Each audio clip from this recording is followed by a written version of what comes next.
Fala, cambada do céu, tudo bem com vocês? Olha nós de novo aí, meu querido Ricardo Alvim comigo de novo. Fala aí, cara. Fala aí, Gabo. Tranquilo? Tudo bem com você, Tudo cara? bem, cara. Olha só que lindo. A gente tá há pouco se falando nessa quarentena. Começou muito se falando, agora porque tá foda aqui o trabalho, tá se falando pouco pra caramba. E aí, uma coisa que a gente sempre ficou falando, vamos gravar programa, vamos fazer um monte de coisa e tal. Aí, de novo, como várias pessoas, como com o Marquinho, com o Luan, cara, a tecnologia é maravilhosa, né? Ajudando a gente a botar pautas em dia e principalmente pautas de coisas que estão acontecendo no momento. Óbvio, cara. Cara, Kanye West, as pessoas aqui não sabem, mas você convive comigo há anos. Eu sou muito fã, sou muito entusiasta. Eu fui em todos os shows que eu pude dele aqui no Brasil. Fui com você na SW em 2011, fui em 2008 no Team Fashion. E, cara, fiquei puto quando ele veio pro Rio e não fez show. E tô aqui, cara. Sei bastante, assim, vamos falar sobre. Quero muito. Cara, ó, ele provavelmente é a pessoa que eu conheço que mais conhece o Kanye mesmo. A gente já pensou em fazer esse programa há muito tempo atrás, porque não é de hoje que a doideira dele está aí ativa. A gente vai tentar dar uma destrinchada aqui nesse programa do porquê que o Kanye tá desse jeito. O que fez de levar ele a querer ser presidente dos Estados Unidos. Lançar um disco agora com o nome da mãe. Essa questão do Sunday Service e essas bipolaridades e essas polêmicas cada vez maiores que ele tá falando, sabe? A gente vai tentar dar aqui um panorama geral, desde lá de trás até o momento atual, do que é Kanye West. Não total, obviamente, porque para fazer isso precisa de um programa gigantesco, vai ficar grande, mas não tão grande assim. E se você gostar desse programa, comenta aqui embaixo que a gente faz outros programas sobre o Kanye, porque a gente gostaria muito. Então, sem vinhetinha, sem nada, pouquíssimas edições, já vamos direto para o assunto, quase como se fosse uma live aqui, né? O plantão do Musicalize, porque sexta-feira sai Donda, e é por aí que eu quero começar. O provável nono disco, né? Nono disco, tô contando... Décimo. Olha, é um número significativo. Eu tava com 9 na cabeça, mas 10 é um número significativo pra caralho pra ser o disco que tem o nome da mãe dele. Exato. E é super importante, porque a gente vai ter que voltar para a história da mãe para explicar tudo de agora. Porque, olha só, vamos falar do presente para voltar na história da mãe, porque é importante. Para quem não sabe, Donda é realmente uma referência à mãe. Inclusive, tem uma música Donda que saiu no final de semana, não teve? Uma parada dessa? Não, que eu saiba, música Donda? Eu acho que sim, eu quase certeza que eu ouvi falar disso. Não que saiu por algum lugar aí. Pode ser. Só que eu não cheguei a ouvir a música. Tô quase com isso na cabeça ou tô viajando, não sei. Comenta aqui embaixo se você acha que eu tô viajando ou não. Mas o disco não ia se chamar Donda, ia se chamar God's Country. Inclusive, a música, que o nego já tinha isso na cabeça, ele tinha dado uma entrevista para algum lugar, que eu não lembro qual foi, acho que a QG. Ele tinha dado uma entrevista para QG, e lá ele comentou que da ideia de fazer o disco chamado God's Country, essa é uma continuação de Jesus is King, que foi essa vertente mais gospel dele, já do Sunday Service, etc. E aí ele lançou Wash Us in the Blood, que é a música com o Travis Scott, e que ali a gente falou assim, uou! O Old Kanye está de volta, pelo menos em parte ele está de volta, um Isus 2.0 nessa vertente gospel dele, que no próprio Isus já tinha muita coisa gospel ali, que ele já colocava, né, desde sempre. Pra quem não sabe, o Kanye West... isso que eu ia falar. A gente pode até fazer um programa falando sobre essa trajetória gospel do Kanye West, que ele sempre referenciou isso muito. Mas aí, ali, claramente, por causa da vertente, do atual pensamento dele, ele estava fazendo, e uma música que ela tem, não só nas batidas, mas nas próprias letras, um senso político que lembra muitas coisas pesadas do Isus, seja Black Skinhead, seja Blood on the Leaves, que sacou as duas coisas ali, estética de clipe, estética das batidas, da construção. As estéticas eram muito atuais, mas lembra ele desde o início da carreira, quando ele no caso do furacão do Katrina, ele foi o cara que veio ao vivo e falou George Bush doesn't care about black people. Então... Isso que você falou é uma palavra importante, porque ele foi um cara que não só em letras, não só em músicas, desde lá de trás, até aquele ato dele, polêmico pra caralho, em parte errado, mas que é o ato da Taylor Swift, que ele foi questionar a premiação. Aquilo ali era para falar sobre um racismo estrutural, mas pelo jeito explosivo as pessoas, e era uma coisa que não estava tão em debate como está hoje em dia, em voga, esse tipo de coisa, as pessoas viram só o lado explosivo do cara, sacou? Se fosse hoje em dia, provavelmente, principalmente grandes álbuns de hip hop, grandes álbuns da música negra, assim, de Lemonade, a Pink Butterfly, a Damn, não ganhando, ou até Igor, recentemente, não ganhando grandes prêmios, ganhando prêmios segmentados, que até acabou isso agora no Grammy. Eu sempre falei isso. Eu acho péssimo essa porra de música urbana, música caralho. Acabaram porque é uma coisa racista pra caralho. Segregado. É segregado pra caramba, né? E ele, até nisso, ele já questionava lá atrás.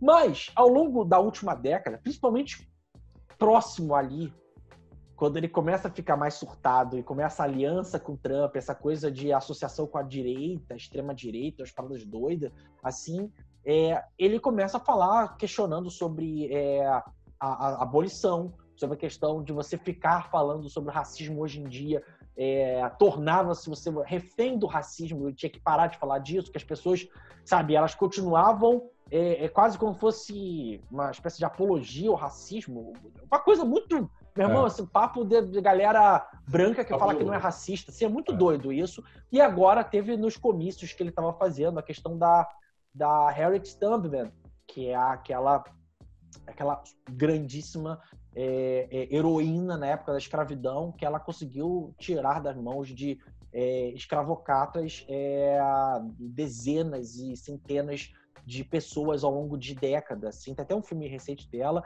e ele questionou o fato dela tirar, na verdade, para colocar na mão de outras pessoas brancas. Sacou? Enquanto a pessoa caiu, a galera caiu em cima dele. E mais outras coisas, não a ver com racismo, mas a ver não, com a causa negra, mas a ver com ele questionando vacina, falando que vacina é a marca da besta, ele questionando a parada de aborto, que até tem um certo sentido dentro da trajetória dele, mas ele fala, não sou contra aborto, porém pelo no mútil. É umas coisas muito nebulosas. E essa bipolaridade, eu estou circulando os assuntos, me falando, mas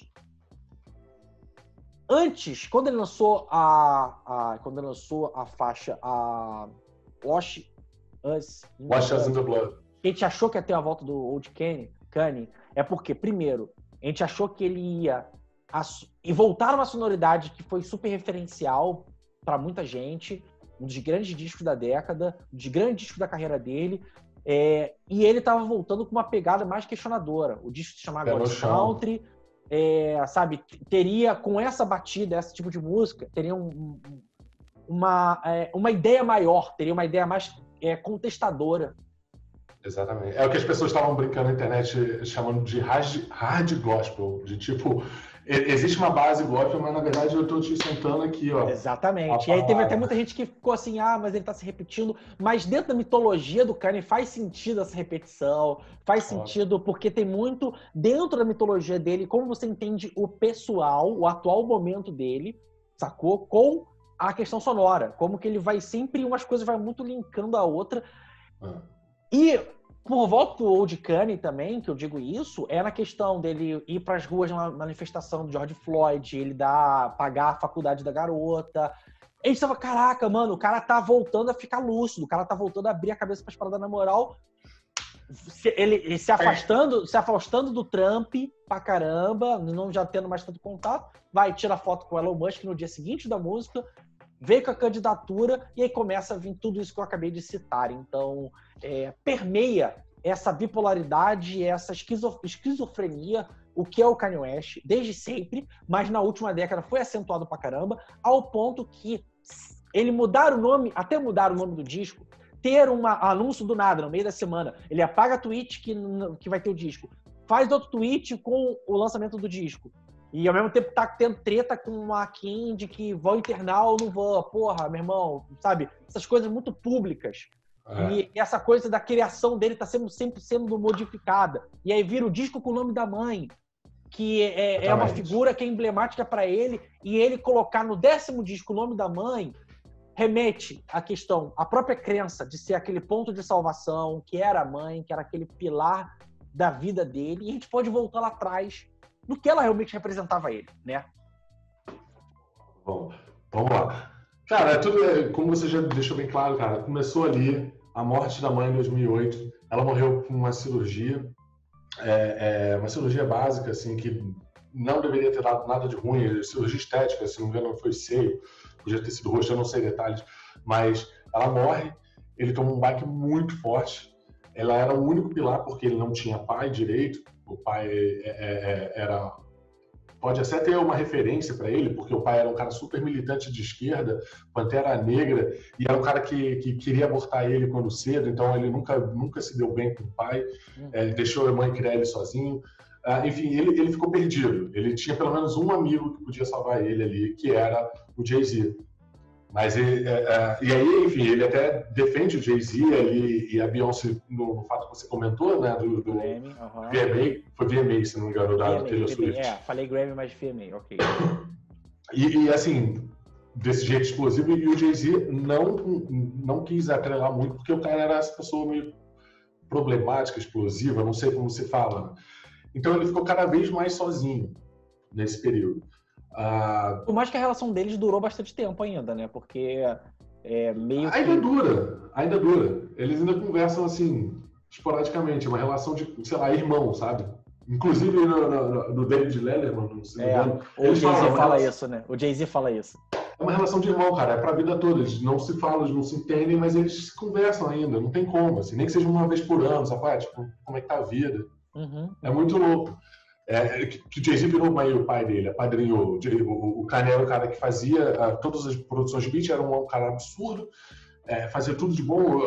Blueprint 3, se eu não me engano, não sei. Ele tem uma das músicas mais famosas dele, ele que produziu, então assim, ele acabou tendo que dar o espaço que o Kanye insistiu e o Kanye conseguiu, enfim.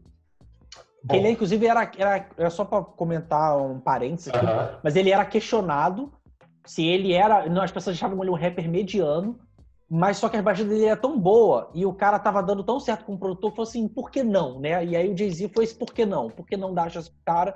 E aí foi se tornando cada vez mais... Ele estourou, Grammy atrás de Grammy logo de início. Exatamente, o gigante que ele foi sendo... desde sempre, os primeiros discos é só clássico atrás do outro. College Dropout, Late Registration, Graduation. Inclusive, na época que a mãe dele falece, que é na época do Graduation, e muita gente não sabe, se eu não me engano, a figura do ursinho tem a ver com a mãe dele, né? Não, o ursinho é ele. Não, eu sei, mas só que é uma representação que era a mãe dele que tinha... parece que... Eu li em algum lugar isso, eu posso estar viajando, eu não sei, mas fiz uma entrevista, que o ursinho era como se fosse a figura que a mãe chamava ele, ou é um ursinho que ele tinha que a mãe deu, sacou? E aí por isso que ele se associava muito a essa porra desse ursinho aí, pra caramba. Entendi. Porque tinha essa coisa da mãe. Faz sentido, porque o álbum da mãe, né, que é o 808 da Heartbreak, que é um coração partido, murcho, tem uma mãozinha ali, talvez seja a mãozinha do urso. E é o disco seguinte do Graduation. Não, é o disco pra mãe. É o disco de tipo... Não, e é o disco seguinte que a mãe faleceu. É o disco seguinte até aquele momento, mostra o sucesso comercial dele, quando ele estourou de vez, que é o Graduation, né? Bota ele no mundo pop de vez. Ele, inclusive, foi um dos caras que fez o hip hop ficar tão mainstream, tão pop, tão gigante assim, com esse disco. E aí, no disco seguinte, ele reverte tudo.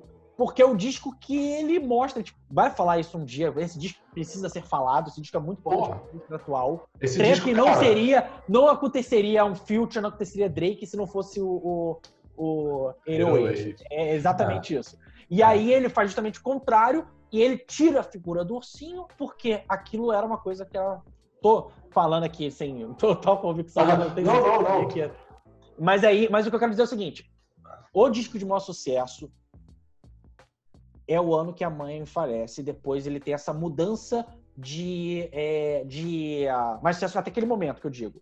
E aí depois ele tem essa mudança tanto de sonoridade quanto começa a ter de mentalidade. Profundidade. Exatamente. Começa ali, e aí daí a gente pode falar o outro fator, que é um outro turning point na vida dele, e é muito próximo, que é a Kim Kardashian. Que é a Kim Kardashian, completamente. A Kim Kardashian, que era a representação máxima da vida que ele queria com a mãe, né? Existe a música que ele fez para a mãe no segundo álbum, quando ela ainda estava viva, a Mama. Acho que é Mama. Hey Mama. Hey, Mama. E aí ele fala das dificuldades da mãe, que ele estava sempre próximo e que ele queria, cara, que ele queria trabalhar muito para dar o máximo a mansão dela, que não podia ter dado, que não sei o que o tanto que ela fez um procedimento estético porque ele bancou, tá ligado? Então, assim, ele sempre quis dar isso, de repente ele perde a mãe, mas ele vê aqui a representação de vida que ele queria ter com a mãe. Sim. É muito complexo. Só que a Kim, ela sempre viveu nisso, ela sempre teve um ambiente rico. Ela era a personal stylist da Paris Hilton. Então, criada ali em Beverly Hills e tal, ela sabe lidar com esse universo. Eu quero só apontar uma coisa. Isso é importante, porque ele vai ser importante num aspecto disso para ela, mas ao mesmo tempo ela já é uma figura central nisso, que é a imagem. Ela sempre foi uma pessoa que viveu da imagem, em vários aspectos. Só que ela tinha uma imagem talvez um pouco mais podreira ou brega, talvez, digamos assim, tanto visualmente, né? Que tem um episódio lá do Keeping Up with the Kardashians que ele, vamos refazer esse closet aqui, comprar as roupas e tal. E a própria, na época lá, assim, vamos rememorar a internet lá atrás, as próprias mídias e tal, a Paris Hilton era uma mulher zoada, assim, era uma socialite só, era tipo Val Machiavelli, sei lá, não sei o nome. Essa mulher que apareceu... Val Chiori, sei lá. Apareceu junto com a mulher do Dória recentemente aí, pô. Era tipo isso, a mulher que vive no mundo desprendido da realidade, rica pra caralho, muito rica, fazia o que quiser, queria ser atriz, queria ser cantora. Ela teve disco na mesma época, E aí a Kim, sendo essa representação já imagética de como trabalhar isso, como viver em cima disso, o Kanye, ele só falou assim, querida, você é foda, vamos aprender a remodelar isso aí. Que aí ele começa, inclusive, ele em si, ter essa parcela muito importante como a imagem dele, como as redes sociais, como o Twitter, como todo esse mundo ali do glamour, ao mesmo tempo das fofocas, das brigas, dos bastidores, sacou? Isso cada vez mais ficou mais intrínseco nos discos. Sabe? Começou a criar uma mitologia própria. E aí, obviamente, a Kim virou a Kim Kardashian. Virou, não só por causa do programa, mas por causa do Instagram, principalmente, a representação máxima dessa vida, sabe? Muito glamurosa. Vida de blogueira. Exatamente. De você viver com luxos extremos, absurdamente. Só que ela aprendeu a ser estilosa nisso. Kanye estava ali, né? E ela fala isso até claramente, que ela tem até um certo agradecimento por Kanye West por causa disso, né? Ela ama o cara porque o cara mudou a vida dela. Ele mimava muito, ele era extremamente apaixonado por ela. Como a gente conversou, ele tinha perdido a mãe, ele estava procurando uma figura ali e ele encontrou na Kim, cara, a realização do que ele sempre tinha imaginado. Então ele cuidou dela, cara, com o maior carinho do mundo. Queria casar em Versalhes, ser os novos reis. Sabe, o Versalhes que não quis, o museu, enfim. Construir, sei lá, fazer um buquê de sei lá quantos milhões de rosas, pedido de casamento, fechou o estádio, botou uma orquestra, sabe? Ele construiu um spa para ela, em anexo ali na casa dela, fez todos os mimos possíveis. Ele é um cara super lindo, dedicado. Quando ele lançou aquela música logo depois do Yeezy, o que ele fez com o Paul McCartney? Sim, Paul McCartney com a Rihanna, né? Isso, mas Não, teve a outra com a filha, que ele tem um clipezinho. Cara, a Kim sempre fala que chora toda vez. Ela vê o cara é apaixonado por esse universo, ele ama, me ama. Ele me salvou, porque ela era muito zoada, ela era só uma patricinha de Beverly porque, Hills. tipo, ele deu um norte melhor pra ela e ele soube também mostrar pra ela que ela podia se valorizar melhor, né? Ele podia, filha, mesmo que você vá seguir nesse rumo aqui, que provavelmente a gente pode ser uma coisa fútil, mas os caras vivem, né, nessa vida, assim, e eles sabem... Eles sabem viver nisso, e eles sabem como guiar essas coisas nisso. Mas eu acho que é interessante uma coisa que você está falando, e até linkando um pouco a mãe, como que é irônico que a mãe, ela morre por causa de uma coisa da imagem, de mudar, né, um procedimento estético, e a Kim, ela é representação disso, de toda essa coisa de fazer também... cirurgias pra cacete, de você estar com o visual totalmente na beca, impecável, dessa coisa, dessa vida luxuosa que o cara sempre quis dar pra mãe, pra vida de dificuldade, porque o Kanye West, isso vai levar a outro ponto depois da perda da mãe e o casamento com a Kim. O casamento com a Kim é quando, mais ou menos? 2014. Pô, até demorou muito. Achei que tinha sido até antes, na verdade. Foi em 2013 ali que eles estavam juntos, que teve a Bounce 2, né, no Easy e tal. Não sei se 2012 para 2013 foi por aí, mas casaram acho que em 2014, não tenho certeza absoluta.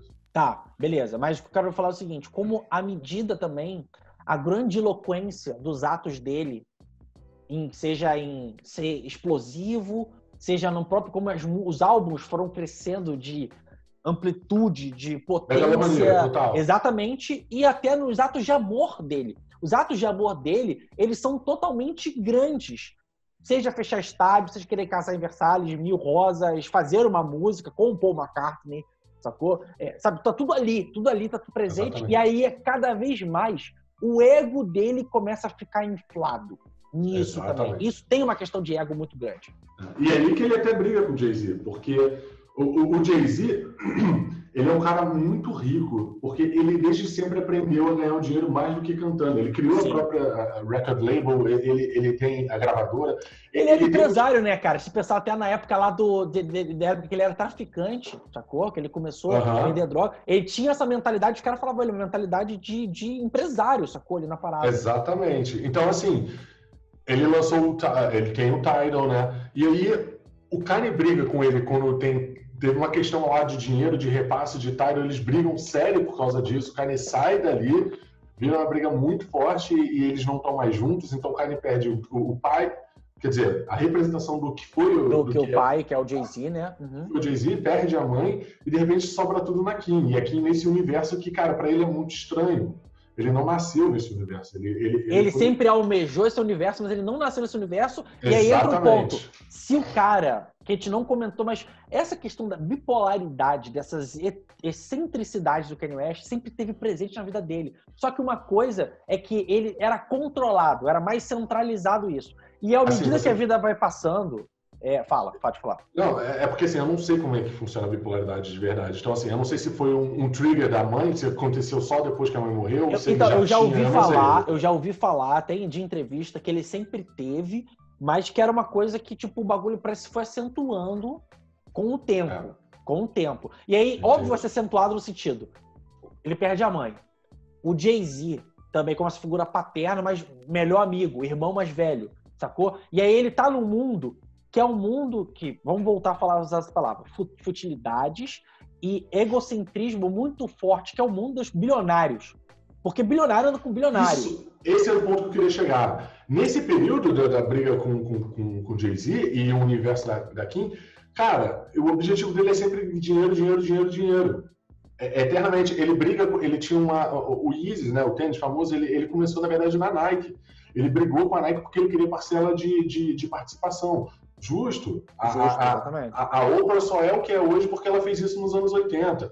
O Jay-Z só é o que é hoje porque ele também fez isso. Ele começou... Mas até o Michael Jordan, cara. Michael Jordan com o Air Jordan provavelmente também tem isso. Ele é outro bilionário. São dos raros bilionários negros no mundo.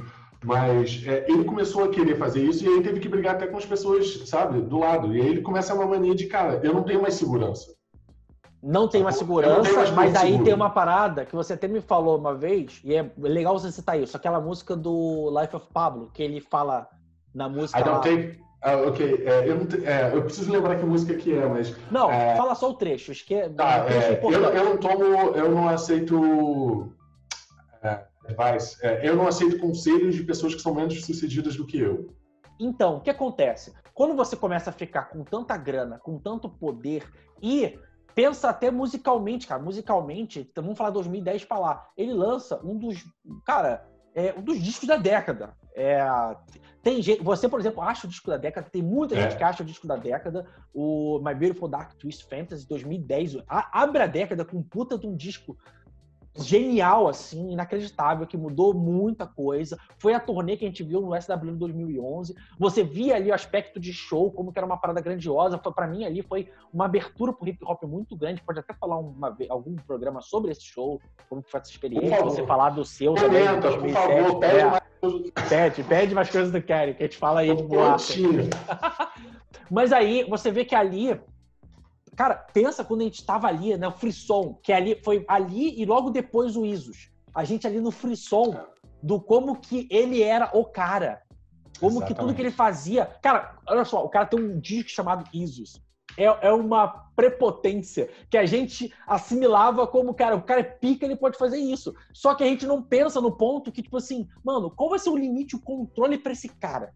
Qual vai ser esse controle? Não tem mais. Porque todas as pessoas em volta estão babando ovo pra caralho, pelando o saco. A mulher, que pode ser até uma certa válvula de escape, mas ela vive também num mundo que é muito descolado da realidade em vários pontos. Então, e o cara só aceita crítica de que pessoas estão muito lá no alto, e as pessoas estão muito lá no alto, vamos pensar as pessoas que ele tá conversando agora, que ele tá trocando ideia. Elon Musk, cara. Mano, é outro cara que é um cagado zoado, cara, que tudo errado as ideias, maluco. Qual é o filho dele mesmo? ZYKZWN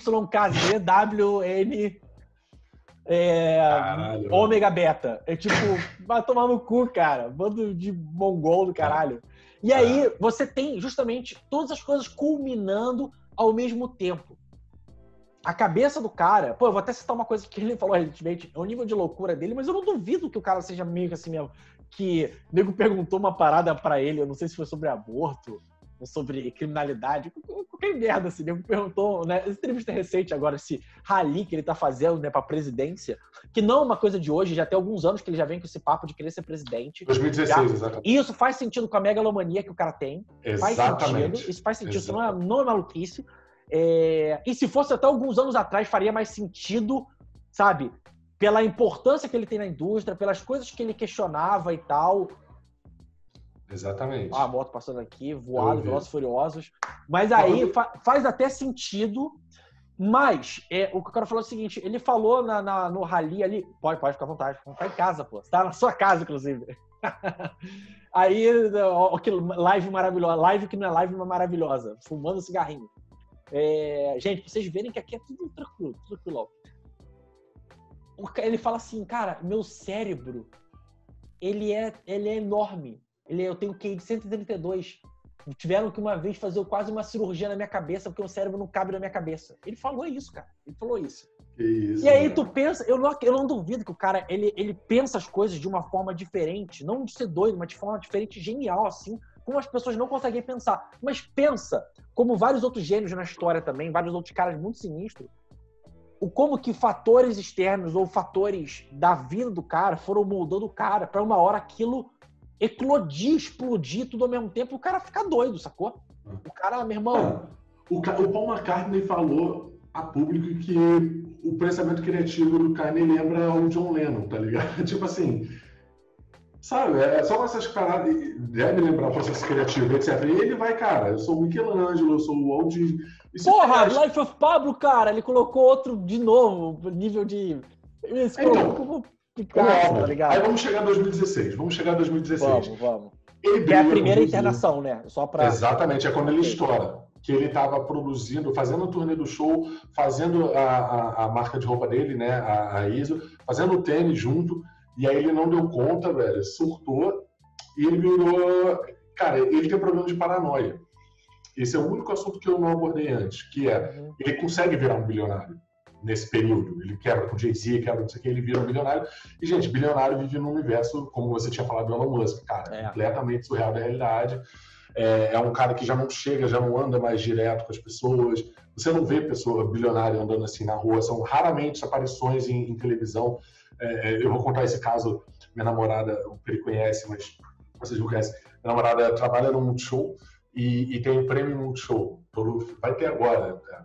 E todo ano sempre tem a parte ali reservada pro Marinho, que é o dono, né? Ele é bilionário, os três são bilionários. E aí ele fica lá, sentado numa rota de fuga, do lado da saída. Qualquer mínima coisa já tem todos os seguranças, tudo certo. Assim, é uma galera que vive num universo assim, muito bolha. E cada um tem dinheiro para fazer o que quiser, tá ligado? Ninguém tem ali para dizer nada. O cara surta, tá ligado? E o cara tem gente que consegue levar de boa, mas tem gente que surta. Tem gente que nasceu nesse ambiente, então não surta, é natureza. E tem gente que almeja tanto, mas tá com uma vida completamente diferente que... E não só isso, cara. Não é só questão de almejar. Vamos colocar o fator de que o cara, para ele fazer o que ele fez, ele tem uma mente diferente. Todos os transtornos dele, todas as coisas da vida dele, fazem o cara ter essa mentalidade diferente. E aí, muito dinheiro na mão de um cara desse, e mais sem um senso de controle, óbvio que o cara uma hora ia dar um burnout bizarro. Tá dando nas pessoas normais, cara, não vai dar num cara desse. Só que o burnout dele é megalomaníaco, sacou? É maluquice. E aí, foi na época que... Eu só quero citar uma coisa. Mesmo o cara, ele fez 4 ou 5 shows dessa turnê, que é a turnê do... que ele ficava em cima da galera, da plataforma, não é? Fodão, exatamente. Esses shows que ele fez ficaram entre os... A turnê dele ficou entre a 10 top do ano de faturamento, com 6 shows.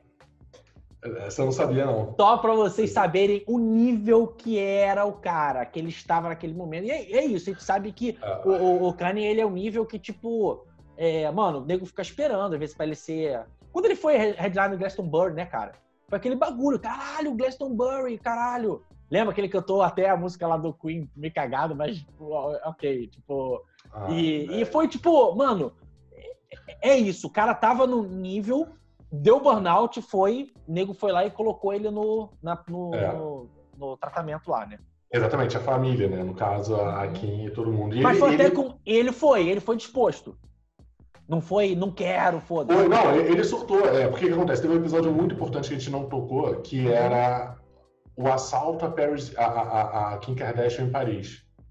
Ok. Ela teve um assalto que chegou um cara armado, apontou, roubou todas as joias e tal. Ele, mano, o nível de paranoia dele foi pro nível 1 milhão, assim. 1 milhão. Aí ele cancelou, ele surtou total, começou a culpar Jay-Z e os caralho, 4, qualquer pessoa. O show, né, que ele teve o burnout, ele fez 3, 4 músicas e depois falou 40 minutos, surtou, e na madrugada já foi internado. Assim, muito rápido. Sim.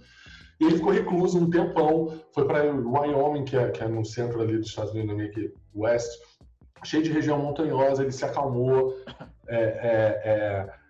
ficou recluso. Kim postando umas fotos de vez em quando, estando lá super dando apoio.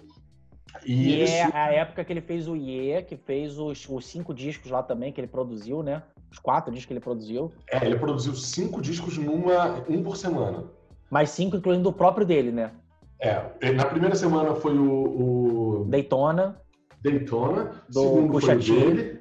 Isso, exatamente, que é a obra-prima. Segundo é dele, o Ye, que eu gosto mais do que o De Lava Pablo, isso aí é um assunto para outro vídeo. Sim. Depois foi o Casey Ghost. Depois foi o do Ness. E depois foi o da Taylor Taylor. Isso, exatamente. E tudo aquilo faz referência, inclusive, eu tô falando isso porque, por exemplo, na capa do Ye tem a foto lá do Wyoming, né? Quem não sabe. Não, e olha a capa do Wyoming. Olha o que tá escrito. I hate being bipolar. It's awesome. Ele ali assume que ele é bipolar.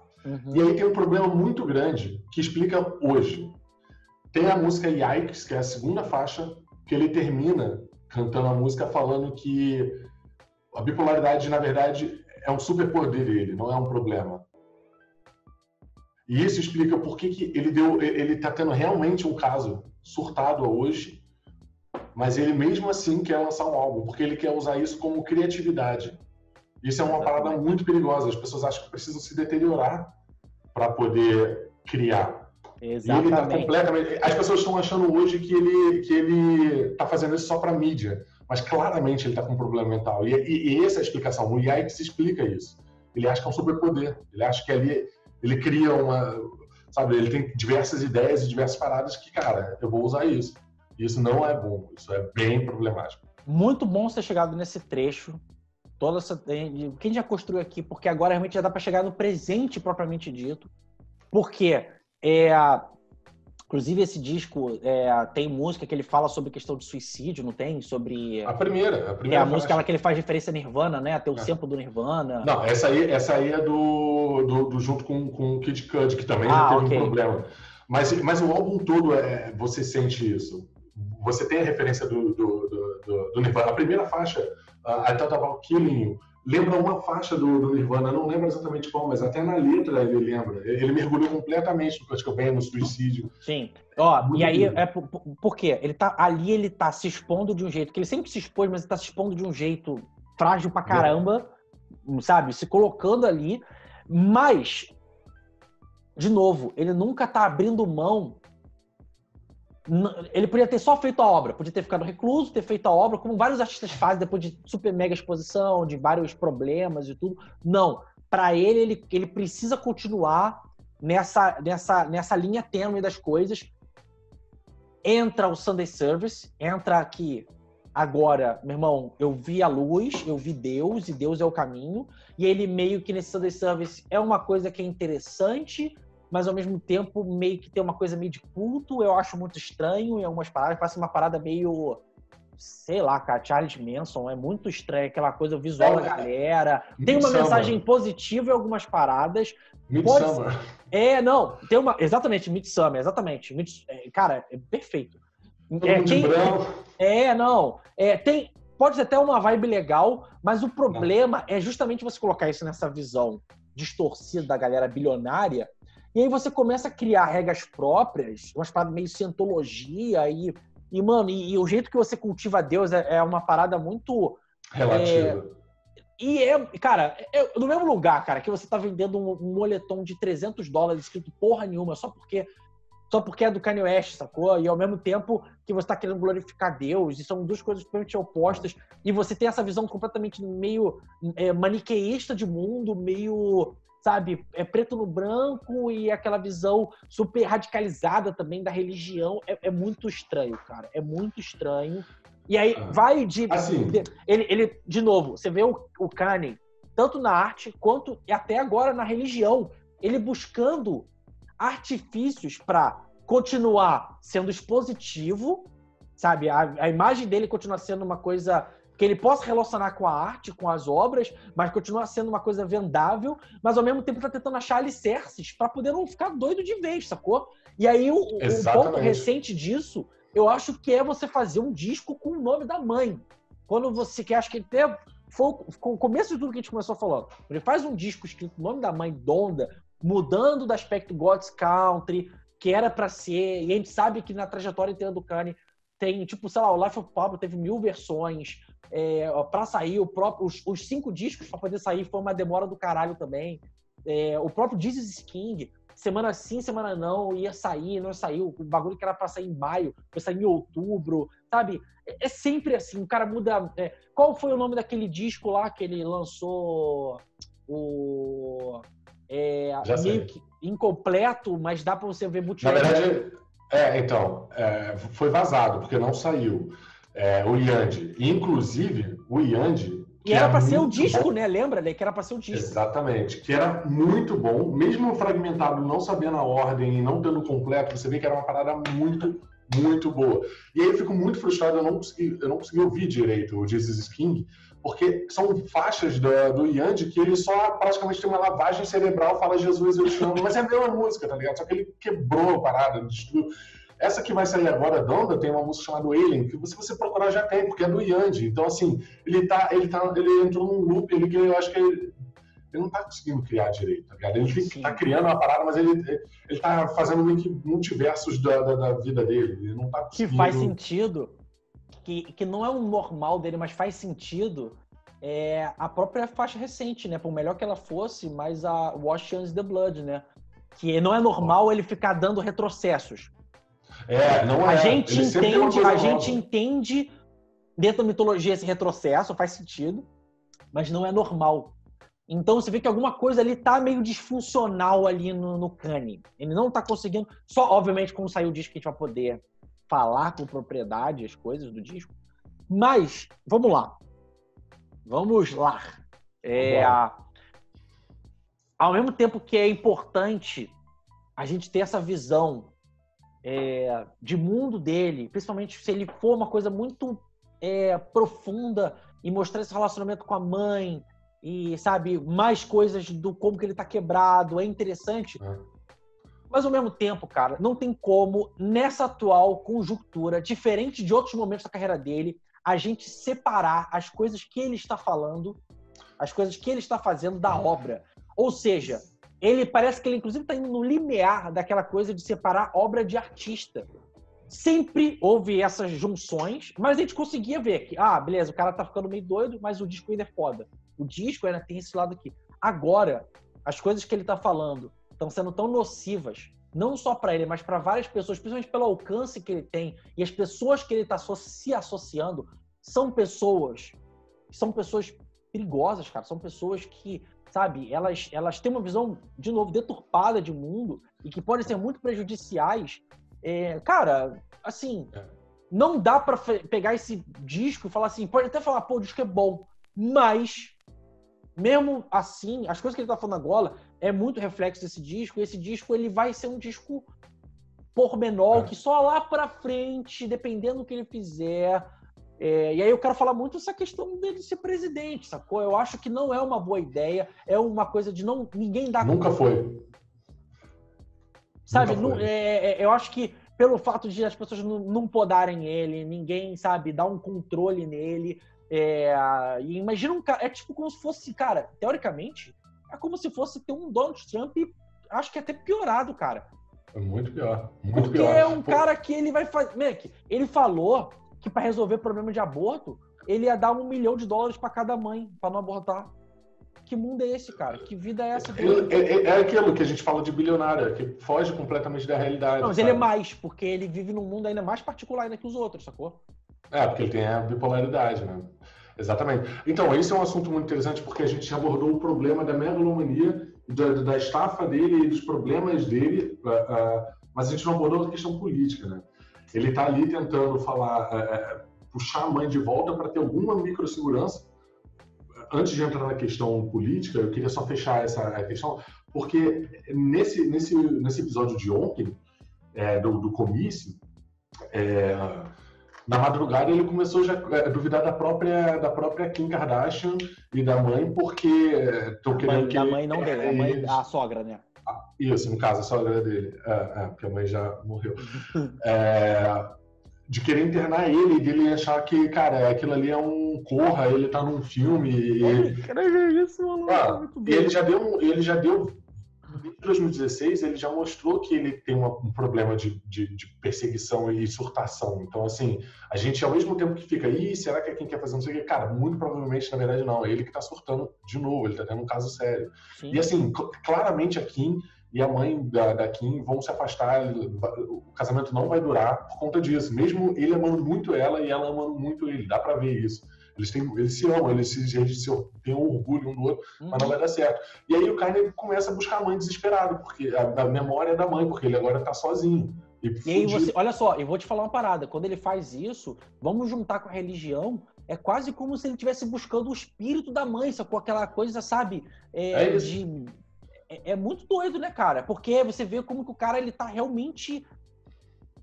Assim, ele tá... Sem chão, ele tá sem chão.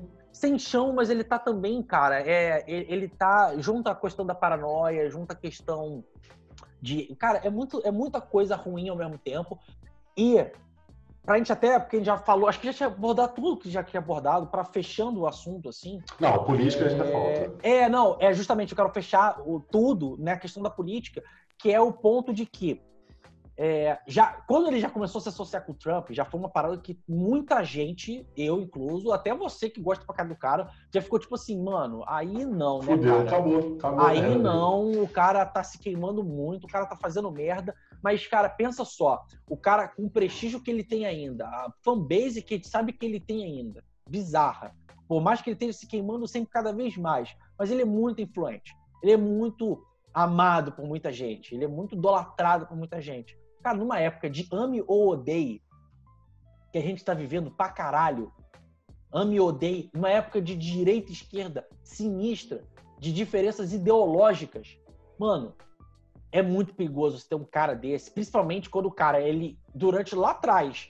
ele tinha essa figura de luta em causas negras, sabe? Importante, ele conseguiu fazer coisas interessantes nesse ponto, e agora ele questiona isso sendo uma pessoa negra.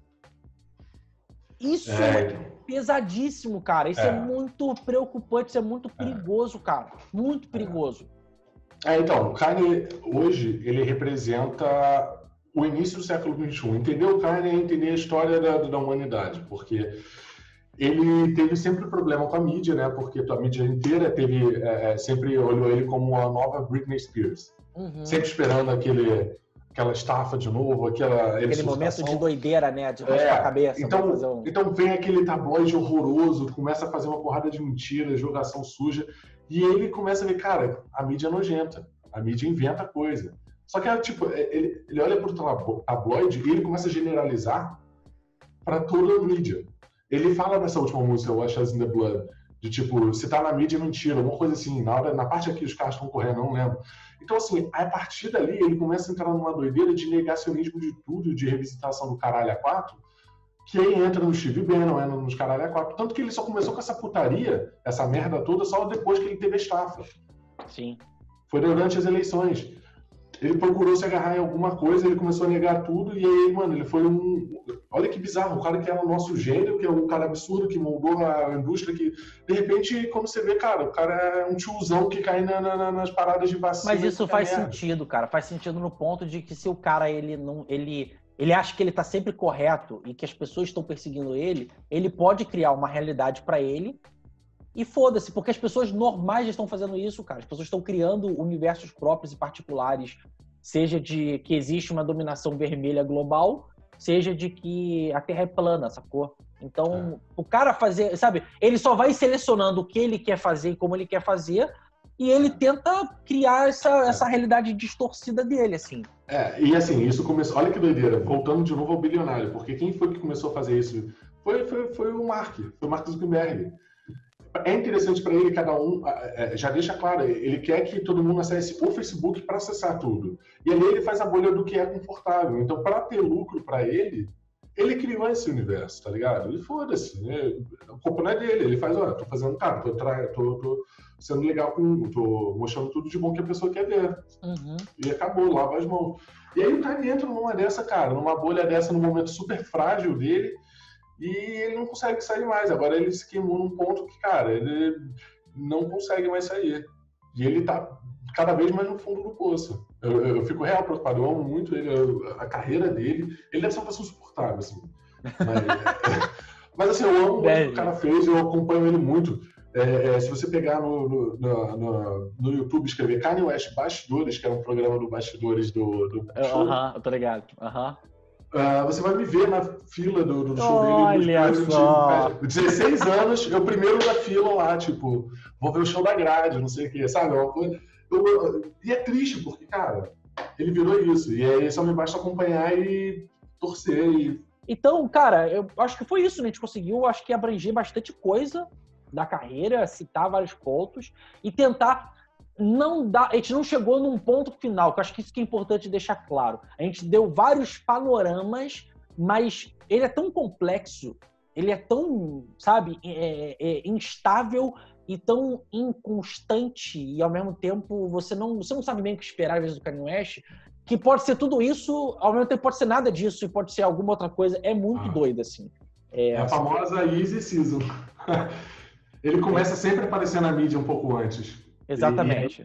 A imprevisibilidade pura, ele deixa, acho que o momento da mídia, ele sempre usa para poder criar o álbum. Então, o que aconteça amanhã, talvez mude totalmente o álbum. Ele faz isso, já fez no IE, no The Life of Pablo, ele está criando esse estilo de criação de álbum. Exatamente. Cambada, foi isso. Acho que foi o programinha, tá? Espero que vocês tenham curtido. A gente adorou fazer o programa aqui, de verdade, de coração. E peça mais coisas aqui do Kanye West aqui embaixo, sejam dos discos especificamente, seja o que vocês quiserem. Peçam, a gente vai tentar ter ideias também de como fazer outros programas para falar de coisas dele.